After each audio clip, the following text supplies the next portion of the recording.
घर के हर कोने में उत्साह की लहर दौड़ रही थी। सरू की जिंदगी का सबसे बड़ा दिन था। आज उसकी शादी होने वाली थी वेद के साथ। घर के बाहर रंगोली बिछी थी, दीवारों पर फूलों की झालरें और हर चेहरे पर मुस्कुराहट। लेकिन किसे पता था कि इसी मुस्कुराहट के पीछे छिपी थी एक ऐसी साजिश जो सरू की पूरी जिंदगी बदल देने वाली थी। तभी वेद से किसी ने मजाक में कहा, वेद के साथ शादी की बड़ी हर बात है ना, तेरे शुरू कोई बात नहीं, अगले जन्म में ट्राई कर लेंगे, क्योंकि इस जन्म में तो तेरा एंड हो ही गया है। उस मजाक के पीछे छिपे व्यंग्य का अर्थ तब किसी को समझ नहीं आया, लेकिन जल्द ही सब कुछ बदलने वाला था। सीरियल सरू में अब आ गया है बहुत ही धमाकेदार ट्विस्ट। जी हाँ, आने वाले एपिसोड में दर्शक देखने वाले हैं कि यहाँ पर अब जो सरू है वो नहीं रही है। वो अब एक नए रूप में, एक नई कहानी के साथ सामने आएगी। लेकिन इस रूपांतरण से पहले घटेगा कुछ ऐसा कि पूरे घर की नींव हिल जाएगी। वहीं दूसरी ओर अनिका उसके जाने की खुशियां मना रही है और उसके चेहरे पर वह संतुष्टि झलक रही है जो किसी की हार देखकर मिलती है। अनिका अपने कमरे में कामिनी के साथ हंसते हुए कहती है, अब नहीं रहेगी सरू, अब खत्म हो जाएंगे उसके सारे सपने वेद के साथ शादी के। उनकी बातों में जहर घुला हुआ है। उधर सरू तैयार हो रही है। वह दर्पण के सामने खड़ी है। हल्की मुस्कान उसके होंठों पर है। उसकी आंखों में भविष्य के सपने हैं।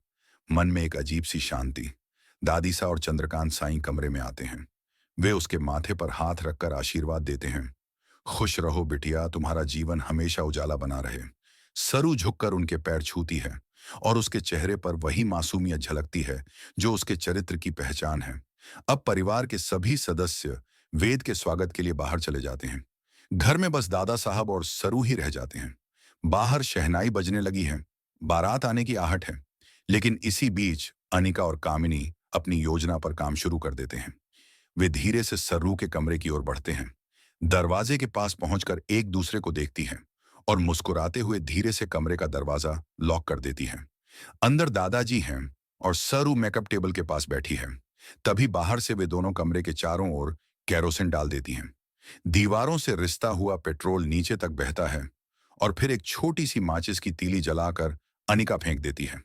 आग की लपटें धीरे धीरे दीवारों से ऊपर उठने लगती हैं। धुएं की गंध फैल जाती है और कमरे के अंदर का माहौल बदल जाता है। बाहर खड़ी अनिका और कामिनी के चेहरे पर एक शैतानी मुस्कान है। अनिका धीमे से कहती है, अब खत्म हो जाएगी सरू की कहानी और उसके साथ खत्म हो जाएंगे उसके सारे सपने। कामिनी कहती है, अब कोई नहीं रोक पाएगा वेद को तारा की पसंद से शादी करने से। वे दोनों हंसते हुए वहां से चली जाती हैं। लेकिन अंदर सरू को अचानक कुछ जलने की गंध महसूस होती है। वह घूमती है और देखती है, आग। दीवारों से उठती लपटें, पर्दे जलते हुए और बीच में दादाजी जो बेहोश से पड़े हैं। सरू बिना एक पल गंवाए उनकी ओर भागती है। धुआं बढ़ता जा रहा है, सांस लेना मुश्किल है, लेकिन वो हिम्मत नहीं हारती। वो अपने दुपट्टे को चेहरे पर बांधती है और दादाजी को पकड़कर बाहर की ओर खींचने लगती है। लेकिन तभी ऊपर से एक बड़ा कबर्ड गिरता है और सरू के पैर पर आ गिरता है। दर्द से वो चीख उठती है, लेकिन फिर भी रुकती नहीं। वो पूरी ताकत से कबर्ड को हटाने की कोशिश करती है, मगर वो हिलता तक नहीं। उसी समय बाहर से आती बारात के बीच अचानक वेद की नजर घर की ओर पड़ती है। वह देखता है, घर में धुआं उठ रहा है। उसके चेहरे का रंग उड़ जाता है। वह दौड़ पड़ता है, सारे मेहमान पीछे पीछे। घर के अंदर पहुंचते ही वह देखता है कि कमरे में आग लगी है और अंदर सरू और दादाजी हैं। वह झट से दादाजी को बाहर निकालता है और फिर सरू की ओर बढ़ता है। जैसे ही वह सरू को पकड़ने जाता है, ऊपर से एक जलता हुआ लकड़ी का टुकड़ा गिरता है, सीधा उसकी ओर। लेकिन उसी पल सरू अपनी पूरी ताकत लगाकर वेद को धक्का देती है। वेद की जान बच जाती है, लेकिन वह टुकड़ा सरू पर गिरता है। उसके कपड़े जलने लगते हैं, चीख निकलती है और लपटें उसे घेर लेती हैं। घर के बाहर सब सन्न हैं, कोई हिल तक नहीं पा रहा।